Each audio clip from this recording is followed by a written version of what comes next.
శ్రీకృష్ణ దేవరాయల విగ్రహ ఆవిష్కరణ కార్యక్రమం సందర్భంగా ట్రాఫిక్ మళ్లింపు.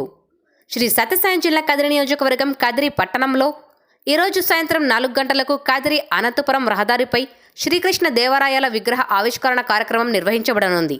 ఈ కార్యక్రమానికి గౌరవ మంత్రివర్యులు శ్రీ కందుల దుర్గేష్, ఇతర మంత్రివర్యులు, కదిరి శాసనసభ్యులు శ్రీ కందికుంట వెంకటప్రసాద్, ఇతర ప్రజాప్రతినిధులు, ఉన్నతాధికారులు మరియు సుమారు 5 నుండి 10,000 మంది ప్రజలు హాజరయ్యే అవకాశం ఉన్నందున ప్రజల భద్రత, ట్రాఫిక్ నియంత్రణ మరియు శాంతి భద్రతల పరిరక్షణ దృష్ట్యా ఈరోజు మధ్యాహ్నం 2 గంటల నుండి రాత్రి 8 గంటల వరకు ప్రత్యేక ట్రాఫిక్ మళ్లింపులు అమలు చేయబడతాయి. ఈ సందర్భంగా ప్రజలు, వాహనదారులు మరియు ప్రింట్ అండ్ ఎలక్ట్రానిక్ మీడియా ప్రతినిధులు ట్రాఫిక్ సూచనలను తప్పనిసరిగా పాటించవలసినదిగా కదిరి పోలీసుల విజ్ఞప్తి. వేమారెడ్డి సర్కిల్ నుండి విశాల్ మార్ట్ వరకు ఉన్న రోడ్డును పూర్తిగా మూసివేయడం జరుగుతుంది. ఈ మార్గంలో ఎటువంటి వాహనాల రాకపోకలకు అనుమతి ఉండదు. అనంతపురం, పులివెందుల వైపు నుండి కదిరికి వచ్చే ఆర్టీసీ బస్సులు, భారీ వాహనాలు, కార్లు మరియు ఇతర అన్ని వాహనాలు ఎర్రదొడ్డి గంగమ్మ క్రాస్ సమీపంలోని రైల్వే అండర్ పాస్ మీదుగా కొత్త బైపాస్ మార్గంలో కదిరి పట్టణంలోకి ప్రవేశించవలెను.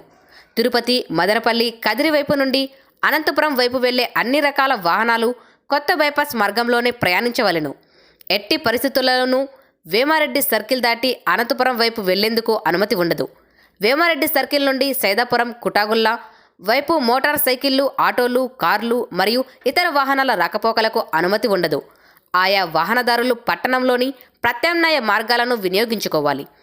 కుటాగుల్లా, సైదాపురం వైపు నుండి వేమారెడ్డి సర్కిల్ వైపు వచ్చే అన్ని రకాల వాహనాలకు కూడా అనుమతి ఉండదు. ప్రత్యామ్నాయ మార్గాల ద్వారా ప్రయాణించవలసి ఉంటుంది. ప్రజలకు విజ్ఞప్తి. కార్యక్రమానికి అధిక సంఖ్యలో ప్రజలు మరియు విఐపీలు హాజరు కానున్న నేపథ్యంలో వాహనదారులు ట్రాఫిక్ పోలీసుల సూచనలను పాటిస్తూ వీలైనంత వరకు ప్రత్యామ్నాయ మార్గాలను వినియోగించి పోలీసు శాఖకు సహకరించవలసినదిగా కదిరి పోలీసులు కోరుతున్నారు.